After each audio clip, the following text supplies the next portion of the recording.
What is up, guys? Bobgar here, and this is the 100 subscriber video. I'm going to do a real quick thank you, and then I'm also going to give a little bit of a channel update what I'm planning in the future. So first off, thank you guys so much for watching and subscribing. The subscriber count doesn't actually mean that much to me. What means a lot more to me is that I'm starting to get people out there who are like talking to me and giving me suggestions and giving me both suggestions for the decks to play and how to tweak them, and for the channel in general. Like, I think I'm going to start doing a lot more leagues. I've kind of come to peace with the fact that it'll cost me $8 a week, and sometimes I won't make that money back, but it's not that much money, and hopefully that's a little bit more entertaining to you guys. Even if it's just a little bit more entertaining, it's, I think, worth it. Even the player who I know I joked about in one of my videos, who called me the worst player he's ever seen, even feedback like that I appreciate. For one thing, it means he watched the video enough to come to that conclusion, which is something. And for another thing, he was right. I made some mistakes.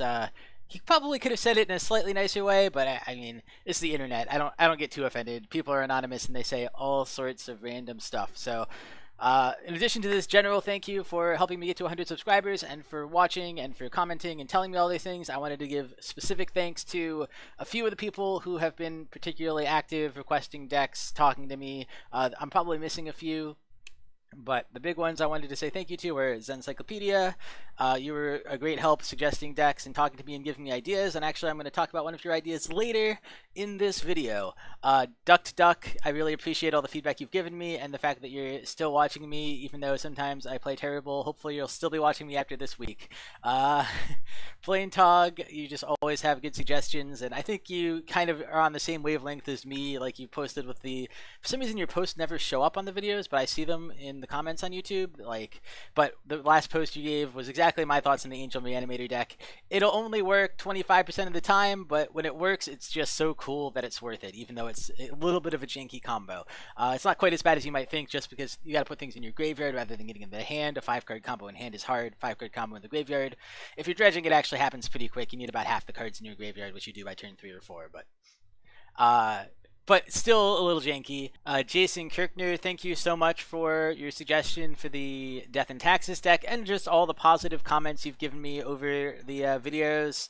Ned Stark's dad, especially for that last deck, which was the first one you kind of talked to me on. You helped a lot, both in terms of giving me the idea for the deck and also a lot of various good ideas for how to do it. And you also gave some really good sideboard tech that unfortunately I didn't make it into the last video, but it was very good ideas. I think your sideboard was slightly better than mine. I get into a little bit of a rut of being like, oh, what cards do I usually use in sideboards for this color, and just tossing them in and not thinking about it too much. And I think you had some good selections in there that I probably should have considered. And then finally, Tom Slipknot1 requested the Vampires deck. I haven't heard from him lately, but I appreciate that request and that message. And I think Harold posted a whole bunch on one of my videos and then kind of disappeared, but hopefully you're still there. Hopefully you're still watching. If you do, I appreciate it. If you don't, it's all right. I figure people will come and go, and the way I watch YouTube channels, I get really into one and then I burn out on it, so it happens. And then so that was my thank you. I don't know, I'm not very good at these.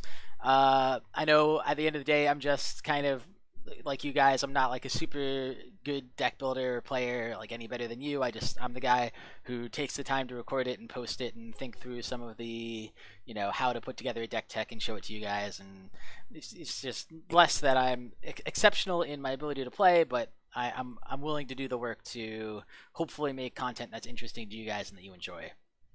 All right, first off, $10 10 ticks, I guess I should say. I was pushed to say ticks early on, but I like how $10 deck sounds better, which is the only reason it's $10 instead of 10 ticks. We'll continue for the foreseeable future. I counted at some point and I had like, I don't know, 28 decks that I just hadn't even run yet that I had built for it. So I have a lot in the backlog that are all, some of them aren't as good as the ones I've been running. Obviously I run the ones that I'm excited about first a lot of the time, and also the ones I get suggestions for usually get bumped to the front. But I'm not running out of content on that end anytime soon, so that will continue. But feel free to keep giving me suggestions. I love to hear them. I also wanted to say the top 10 lists that I did with Melissa are also going to continue, but they will be pretty infrequent, at least for the summer.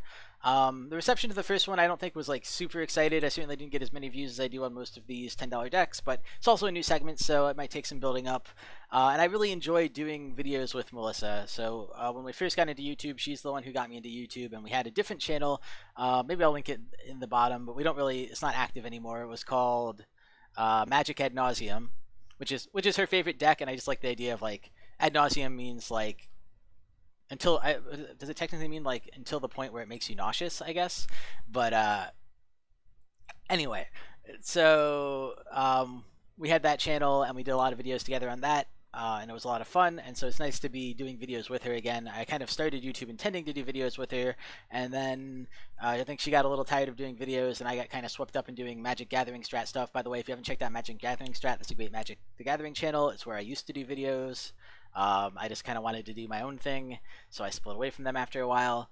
And yeah, so that's going to continue, but probably infrequent, and we might do some non-top 10 lists. In the past, we've done like cube drafts, like real life Magic, drafting my cube and playing some matches. It's a little hard to capture and make snappy and exciting, so I'm not sure if we'll post them or not. Like, I look back on those videos and it was cool that we did them, but they're like an hour of footage of like, you know, us showing 2 or 3 cards to the camera and being like, I take this one, and I think that can get a little boring. But yeah, she's at horse shows. She rides horses for the summer, so that's going to slow that side of things down. And the final one, which I'm actually really excited about, is Zencyclopedia suggested that we do a gauntlet for the to kind of determine the best of the best for the $10 decks.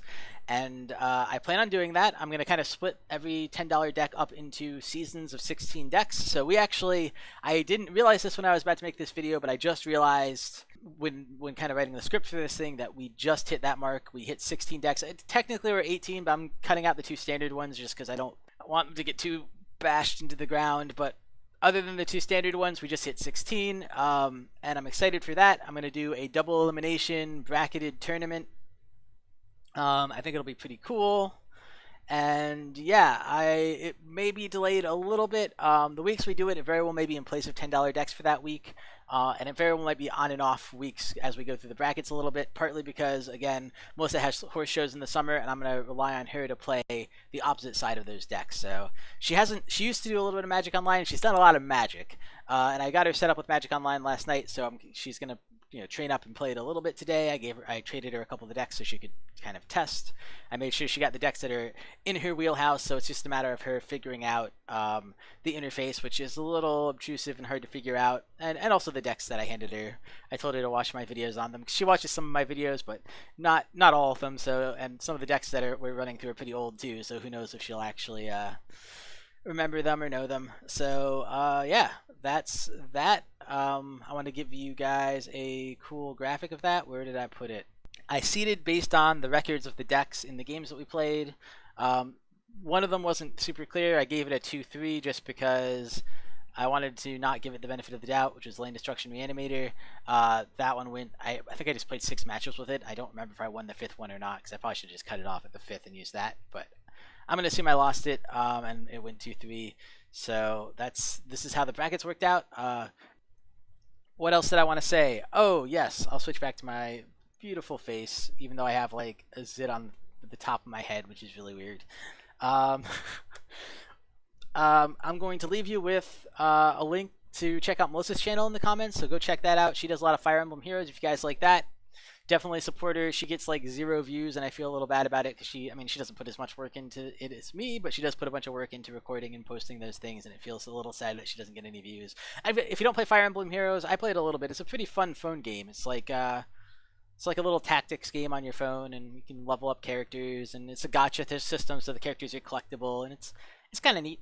I've been enjoying it. I kind of fell off playing it for the last week because I got mad because I had like spent all this time gathering orbs for this one event I wanted to get stuff from, and I used them all, and I got like nothing, and I got mad, and I was like, all right, I'm done playing this game for a while. So I keep logging in and collecting my daily bonus and then doing nothing else.